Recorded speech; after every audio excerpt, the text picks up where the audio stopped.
There is a fifth dimension beyond that which is known to man. It is a dimension as vast as space and as timeless as infinity. It is the middle ground between light and shadow, between science and superstition, and it lies between the pit of man's fears and the summit of his knowledge. This is the dimension of imagination. It is an area which we call instant discussions.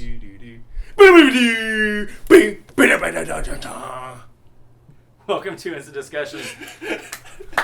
This is the first of our special bonus episodes for this month, in which we are looking at episodes of The Twilight Zone. While there are very many different types of horror movies out there that people can like to different degrees, one thing that most people can agree on as enjoying in the horror genre would be The Twilight Zone. Yes, it is fantastic. Yeah.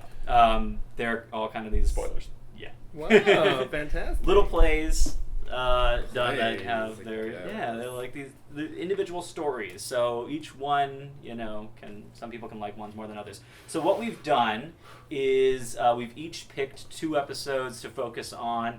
And so each of these episodes we're going to go over one of our 2 episode picks. So we shall begin with my picks, only because I happen to pick the first episode. It's a cookbook! Not that one. No. That was Spoilers! No, how to cook for 40 humans. There's more space dust. And these episodes, many of them have been parodied many times, or at least used for inspiration. I've never seen any of these episodes parodied. Never, ever. No, especially not on this. No, but wait, there's more space dust. So the first episode that debuted on October 2nd, 1959. 59. Appropriate for... You're doing it wrong. Appropriate for I was October. 159. This first one's called Where Is Everybody? Now, when we were talking about this before, we were thinking that the first one was called The Pilot. Yeah, I thought it was called The Pilot because there's a pilot. There are pilots called The Pilot every now and then, and I think Lost has that one. But there's... because it's about a pilot. So I thought it was that. But Where Is Everybody is kind of the more obvious title for it, I guess. And I'm not sure, but I think it might have been filmed at Universal Studios. There is a good chance of all of this being filmed at Universal Studios. Wow. Yeah, I don't know. Dropping the knowledge. Through the clock tower, waiting for Marty to go back in time. That's right, because that clock tower existed before Back to the Future. They just kind of utilized it for that. Courthouse Square. There we go. Yeah, you can see Courthouse Square, this hill valley from Back to the Future, over 25 years later. So insane. There's some time travel in there for you, that they actually traveled in time to film there. So this is the first episode of it. Now, so why did you choose this one? I chose this one because in rewatching The Twilight Zone, it's the first one you come across, and I was thinking just right out of the gate how great of an episode they did, a great of a story you get, and it's also a very simple story, and kind of sets the tone for what The Twilight Zone is, as a good pilot should.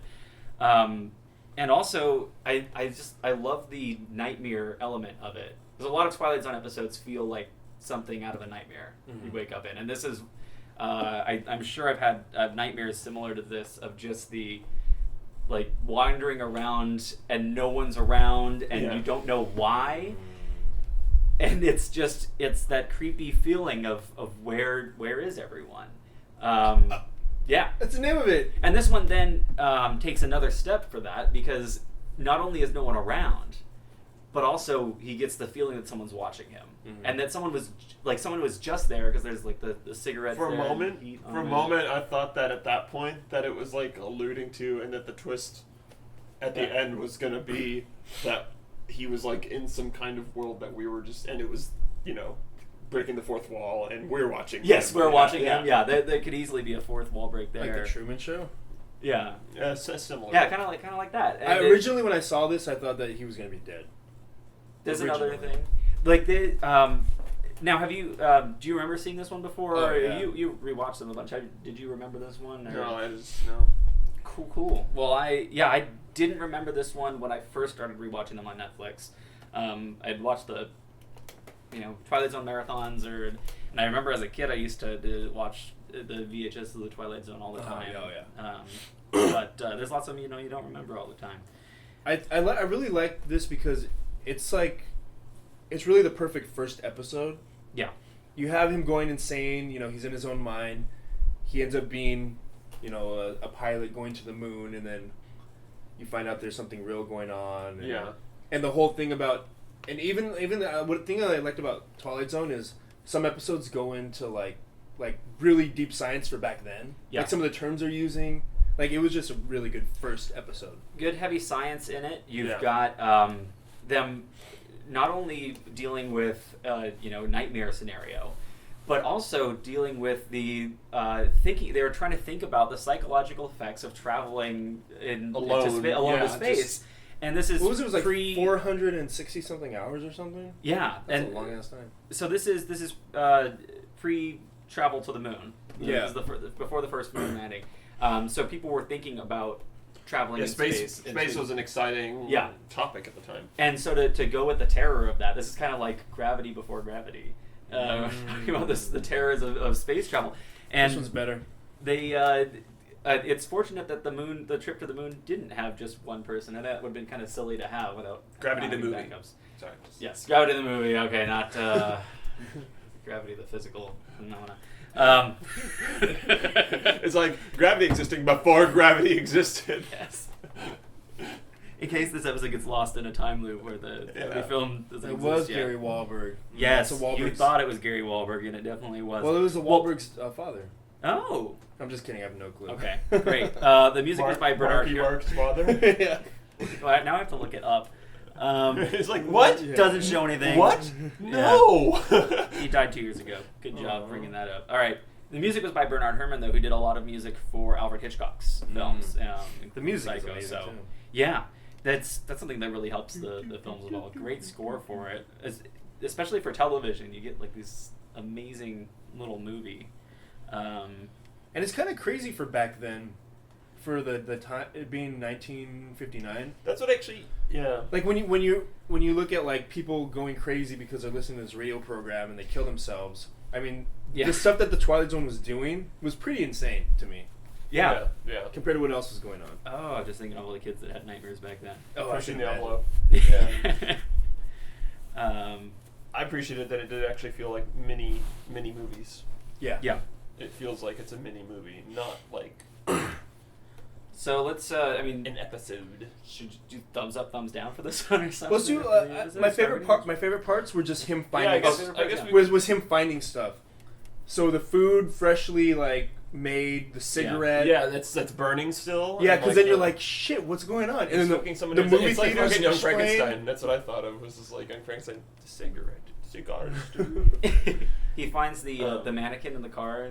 Yeah. He finally thinks as a person. And I still do get chills when I watch the series, the Twilight Zone. Yeah. Yeah. And then there's still little bits of cheese to it, and like the acting in a lot of these. It's kind of like that. A lot of early film acting. That's when we get to a later episode. Yeah. Well, I'll there's a lot of that. I think in this one, the main one that I see is when he delivers the line of "Where is everybody?" It's kind of like. This episode is just so perfectly the first episode. There's Yes. so many reasons, and like one of the other things I noticed was like, no, this is perfect in that you just rent an area and there's one dude. Oh yeah. And I'm just like, this is The awesome. creation of them is just a guy wandering around Universal Studios. Yeah. Wandering around the back lot, and then we have a guy in a box at the end. Yeah. Some people around there. There's a few people, but it's only a short scene, so. I love how it was just like a shitty cardboard box that they had like painted like gray. Well, I mean, it's they're testing out for space. No, I know, it's just funny. Yeah. Things you didn't like about the episode? It's They're testing the it's effects gonna of be cardboard hard, on the sleeping cycle. but I think it's gonna be hard to do like things we didn't like because we know it's from 1959 and because basically because of that. I guess. Yeah. I mean, of course, it could have been. Even though I don't know. Well, a lot they of did a reboot. It's trouble. And they sucked. Yeah. It's difficult to do reboots of things like this, especially classics. And some of these, in rewatching them, knowing the twists or the endings to them, like you don't get that surprise watching it a second time. But yeah, I gave it thumbs up, of course. Yeah. I've skipped thumbs up. I like this episode because Yeah, I picked I it. liked it. It's good. So it's a good one. So shall we move on to my next episode? Yeah. All right. So the next episode that I picked, I can find it up here, is Nightmare as a Child. Now, when I was trying to pick my second episode, I knew I wanted to do the pilot, and then there were so many that I wanted to do as the second episode, and I was flipping through, and I didn't have time to rewatch them beforehand to know which one I wanted to pick. Some I felt might have been too cliche. But Nightmare as a Child, I was looking this one up because this is one that they did as a remake in the movie. And I love the movie growing up. When I was watching that one younger, there was some good terrifying stuff. So I thought this one was a different episode. I was gonna say I don't remember that from the movie. Yeah. I was. Oh, you thought this was the one where he sent him to the cornfield? Yeah, something like that. With the little kid. There's the little kid one. Boy. I thought it was that one. So it wasn't the one I thought it was. So it was a big surprise to me as I started watching this episode. Well, it wasn't a bad one. No. I mean, yeah. It wasn't what I was looking for. But what was great about that was it was one I didn't remember. Oh, yeah. So that was pleasant to me to get to watch something different. So. Yeah, it involves creepy children though, and I do love creepy children because children are creepy. That little girl did a really good job too. Yeah, she did. I was surprised. I didn't anytime remember like how good a little child acts that mature. Yeah, it's kind like of a that little Children of adult. the Corn thing. Yeah, She's that leader. Although that was a young man, but. You remember now, don't you, Marky? And yeah, it also involves like a woman not knowing what happened, like selective amnesia. Yeah. So there's another kind of terror thing in there of the what am I not remembering? Mm-hmm. That's another good aspect to it in there. See, it was. Let's see. I guess there's references to it in the Twilight movie or something. I don't know if this was this one though. I read like I knew what was going to happen, whereas I didn't for the first one necessarily. Okay. So you knew it was going to happen for this one because you read something for it? No, I was just like, dude, that guy's totally the killer. Oh, okay. Oh yeah. Yeah, he definitely seemed. I was like, no, Seemed like that's the something answer, and Well, that is her. You have 22 minutes or whatever, and then it's like, okay, here's this character, here's that character. That's her as a child. You don't have that. It's clearly either some kind of weird time thing, or she's dreaming it up. It's probably some kind of delusion. Yeah. Did you like that twist that they were doing, that story they were telling there, and the way they presented that?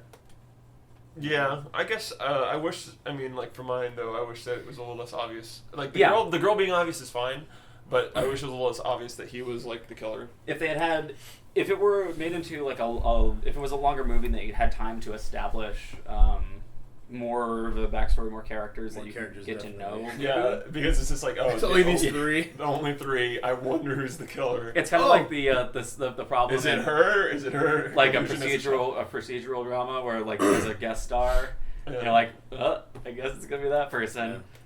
One thing I thought was funny that I wonder if that's just how it was back then. And she's like, oh, it's a cute little girl. Come in and I'll close the door and I'll make you food that I don't know.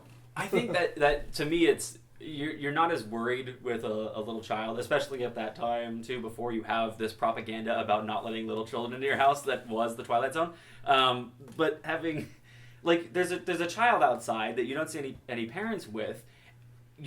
It's irresponsible then to leave the child outside where someone else could take not her. At all. So. I've lived in like 4 different apartment complexes. I'm not going to invite any kids into my apartment at all. You definitely don't want to do that. Not because I'm afraid what they're going to do to me. I'm afraid that their parents are going to. I think I'm afraid their parents are going to be like, "What the fuck, you rapist!" Like that was just. No, you shouldn't. You're not allowed near children. But I think technically, it was her being protective.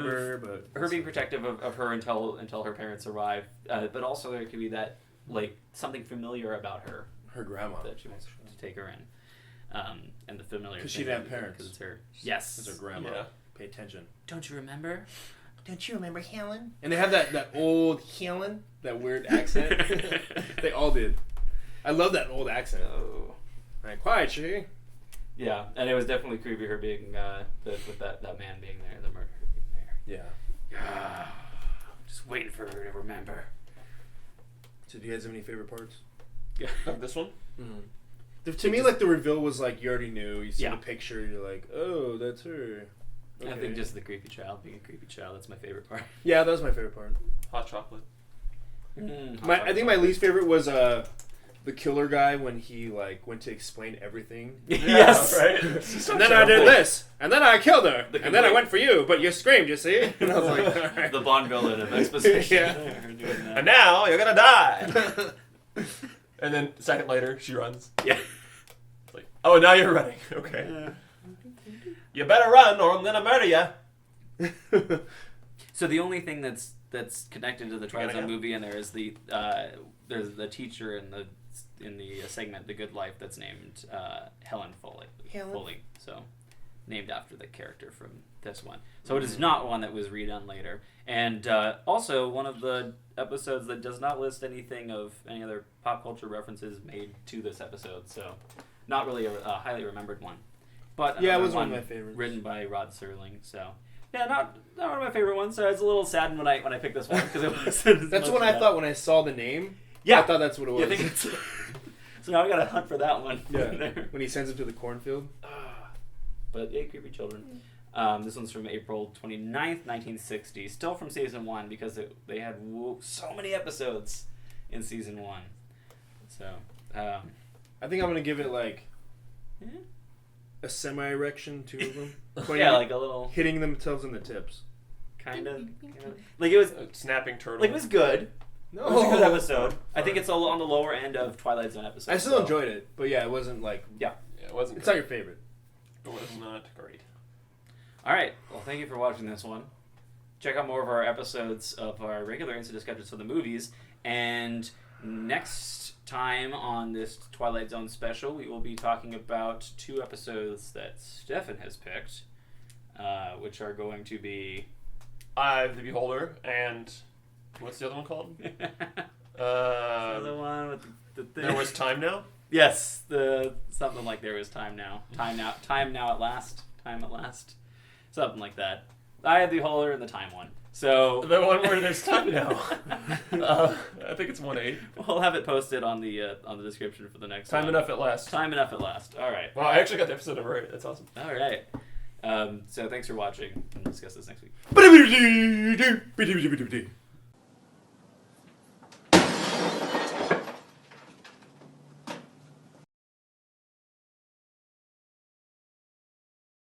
Super, sit. Good dog.